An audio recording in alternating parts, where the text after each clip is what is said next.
Tout se passe à Gamajisari, un village de 3000 habitants à Fouta, chez les Halpolar. Je suis aussi Halpolar, comme vous pouvez le voir.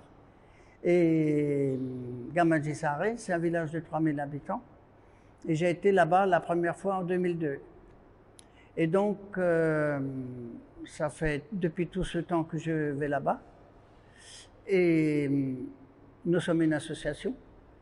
En 2002, il y avait 220 enfants à l'école primaire, alors qu'à cette rentrée scolaire, il y a 1200 enfants scolarisés, de la maternelle au bac, avec des cantines et bibliothèques, un poste de santé, avec une maternité, une ambulance. On fait la riziculture et on voudrait faire quelque chose pour les femmes, de la formation, un atelier de travail.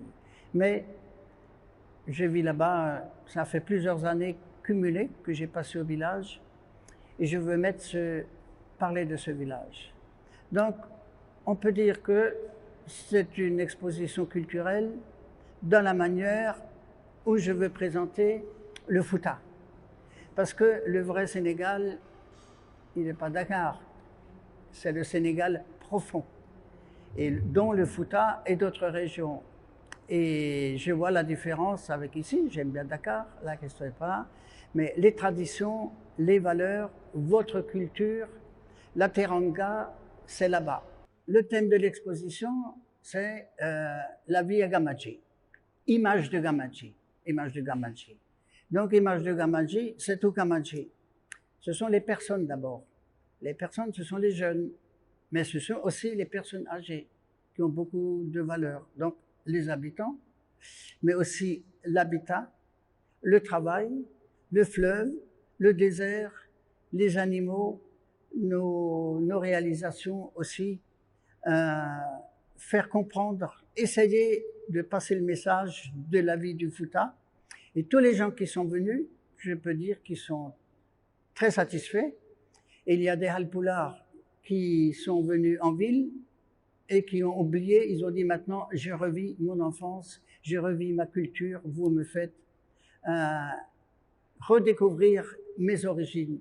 Et il faut garder cette culture. Vous avez au Sénégal, le Sénégal est très riche au niveau culturel. Il y a les Diola, il y a les Halpoulars, il y a les Mandingues, il y a les Lébous. Alors, il y a toutes ces ethnies qui ont leur culture et leur vie, mais au-dessus de tout, ils sont sénégalais.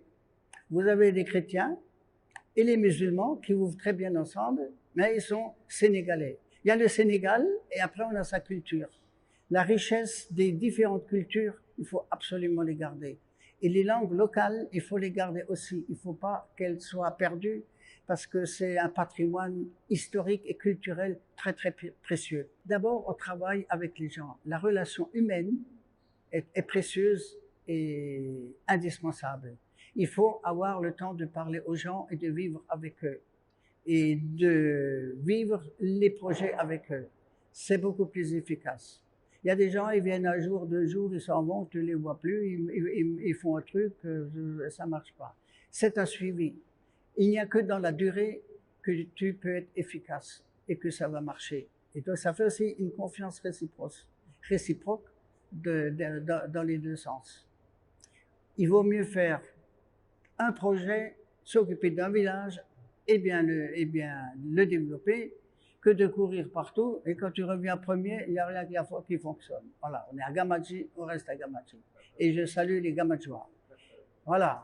Mbededi Fouta, Mbededi Gamaji, Mbededi Maube, Reaube, Sukabe, Mbededi Dieri, Mbededi Wallo, Mbededi Mayo, Mbededi Babamal, Kovoni Mayo, Ngare Dondekam, à Rondam.